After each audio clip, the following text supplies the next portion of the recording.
Hi, it's Sean McCammon from the Waterloo Region District School Board, and we're out here today to show you how to use a pair of binoculars properly.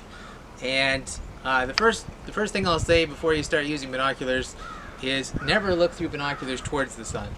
If you get the sun coming through the eyepieces, it kind of works like a magnifying glass and it can burn your eyeballs. So never look through binoculars towards the sun. Now to start with, you can adjust the eyepieces on your binoculars by turning them. And when you turn them, they pop up or down.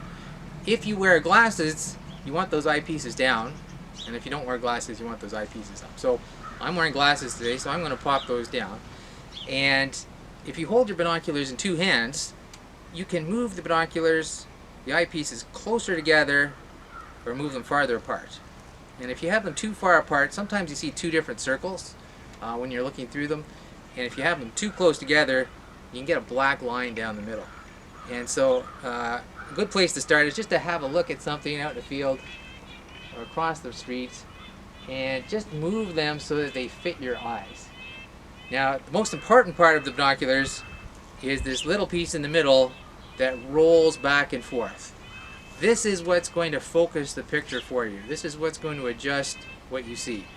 And so a good way to do this is to look at something, bring the binoculars up to your eyes, and then adjust the focus that way.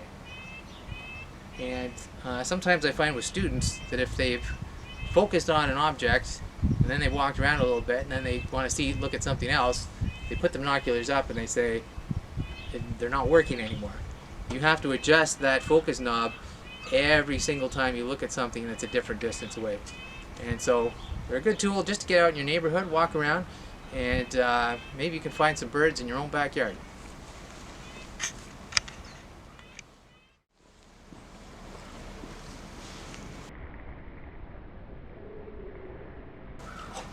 That bird nearly hit me in the head.